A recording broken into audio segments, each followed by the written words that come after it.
Hello, my name is Dominus Rael, and I just got done watching Maul Shadow Lord Season 1, Episodes 7 and 8, and I wanted to talk about them real quick. So, I enjoyed these episodes. I think when the show started, I either gave it a 7 or a 7.5 and said we'll have to see how it works out. I feel like at this point, as long as it lands, it's probably an 8, which means like it's a fun enough adventure that I'm like, okay, this can be headcanon, this can have happened, I'm fine with this. I still wouldn't say it's anything majorly like world changing, but not everything has to be. Um, I am still hoping for Vader to eventually show up, maybe as like a teaser for season 2. But yeah, so far so good. I'm liking it. I feel like I probably would have wanted it even less kid friendly. Like they have all the two boots, the droid with the boots. That makes it feel like it's still trying to be kid friendly. But I get it. That's what George wanted. It's Star Wars. They're trying to balance it out, which is fine. It's not really too distracting for me or anything. It's fine with me. I just think it would be even better. But yeah, I think these episodes were good. Nothing crazy to report on. I like that they're willing to kill characters. I like that we got to see some of Maul's childhood. And interesting that Savage was there. It makes me wonder, like, did they erase Savage's memory or did he just, like, black out having his brother? Because it didn't seem like he even knew about Maul as an adult. I'd honestly like a whole show set before the Phantom Menace, which I'm like, maybe they're teasing that. Maybe they want us to beg for a pre-Phantom Menace Maul show. That would be pretty cool. We still don't know Maul's real name either. Neither does he. I don't know if we ever should get that, but it's like Sheev Palpatine. I mean, I'm fine with Sheev Palpatine. It's existed for such a long time that I'm just used to it, even though it's kind of a weird name. But yeah, I like these episodes. I think Devin's interesting. I am curious to see it get to a point where there's like a crossroads moment. I feel like the show has gone on a lot longer than I expected with Docky still alive and with everything going on. I kind of thought that like a halfway point we would get to see Devin have to choose to side with Maul or not. But they haven't really forced her to that decision yet. It almost seems like that's going to be the plot of season 2. Like maybe she's going to make the decision to leave at the very end of the finale, and then they'll carry that into next season, which I guess is fine, but I feel like there's so much left on the table that fans kind of went in expecting to see if they do that it'll definitely be a bit disappointing. It'll be like, man, we really took the whole season to do this. And I had seen some people complaining online because I really liked episode 5 and 6. I had no issues with it, but I did see some people saying that it was like total filler. And I'm like, I thought the Inquisitor was awesome. He was like a T-1000. I really liked that. These episodes did end up in like a more, the second episode, episode 8, ended in like a more fillery, not really fillery way, but it's just kind of like an introspective, nothing like major happens, but like an introspective episode. There was some action, which was nice. I feel like this is just kind of the curse of the shows that are like movies, like long movies now, where you're not really going to get a satisfying conclusion to an arc, because this is all just like one 8-episode or 10-episode arc, which again makes me think like, where's Son of Dathomir?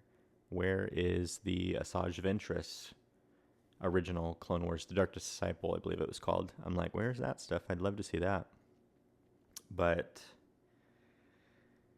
yeah, I don't feel like there was anything like crazy memorable to talk about, but I just thought the whole discussion around this show, I feel like is a little more negative than I would agree with. I think it's like I've been saying all along, it's like a very solid show. It's not like a game changer, but it's like a fun little romp with characters. I liked seeing Maul go almost crazy in like the the like dust flashback sequence. I was kind of hoping he would come out the other side like the old Clone Wars Maul, where he was more just like ravenous, maybe like upgrade his legs and then like go for round 2 against the Inquisitors. We know that Beak Inquisitor, the 11th brother, I think he's called, can't die here because Ahsoka kills him, but Marok is completely on the table, although I don't know how his body would get to Morgan Elsbeth, but he could die in this show. I feel like Dockie's gonna die. He's gotta die. But, I mean, and so same for Lawson, but I mean, the show could surprise me and have them survive somehow. And maybe like season 2 is Dockie and Lawson trying to find Devin or something. I don't know. I can't really speculate where the show's going at this point. It's good. Like I said, nothing too crazy, shocking, or like revelatory. It is convenient that Sam Witwer voices Sidious and Maul. So they're like, yeah, just have Sidious in here whenever you want, because Maul voices him. I kind of wonder if there was like a production side where they're like, this is going to be what gets the fans hyped. We're going to show the scenes from the Lawless, which I love the Lawless. And it's going to get like trending on Twitter, trending on X. But to me, it's definitely not like a trending on X moment. I'm like, people don't care. Which, side note, just since there wasn't a lot to talk about this episode, I saw that The Mandalorian and Grogu, according to Fandango, isn't even in the top 10 most anticipated summer movies. I'm like, dang, Star Wars is in a bad place. I mean, my take on it all has been like, I'm going to keep what fits my desired headcanon and ignore what doesn't, and try to retrofit in my own head a way that things that I didn't like could work. Like, I have my own ideas for how the sequels, as they are, could have been cool. Like, ignoring George's story, I've had ideas of like, even if we ignored George's sequel trilogy treatment and did the Disney sequels, I have my own ideas of what could have been interesting. And ironically, it's all built off of The Last Jedi, which I did not like, but I still will never say is worse than The Rise of Skywalker, which was, I literally laughed at that movie. Like, everything was so terrible when I saw it. I was just like dying of laughter. Like, somehow Palpatine returned. I was gone insane in that movie. I was just like, what the? I was totally checked out on it. It was terrible. But I definitely don't have hype for Mandalorian and Grogu. I mean, I'm sure I'll see it, but so far the trailers make it look like it's literally just an extended episode of The Mandalorian. So I kind of doubt there's surprises, or they would have showed them in a trailer, but we'll see. But yeah, anywho, that was my thoughts on Maul Shadow Lord. Let me know your predictions for the finale. I'm kind of, at this point, I don't have any crazy predictions. It's just like they escape Janix, Maul kills Marok, the 11th brother maybe loses like a limb and then comes back in time to go find Ahsoka. Maybe he's like called off to go find Ahsoka. And Marok, or 11th brother, calls Vader, and we see Vader in like the final scene. And he's like, I will go after Maul myself.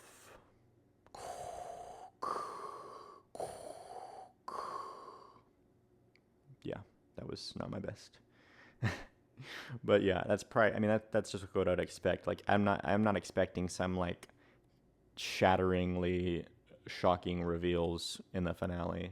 With only 2 episodes left, it's kind of crazy how much we have to go through still. But I'm excited. This last week was the first week after episodes 5 and 6 was the first time where I was really like, man, I want to just keep watching. And I don't know if I feel it as much this week, but I'm still like interested to see the finale. But yeah, I'd say it's like a solid 8, and it's going to depend on how the finale lands, where I ultimately rank it at.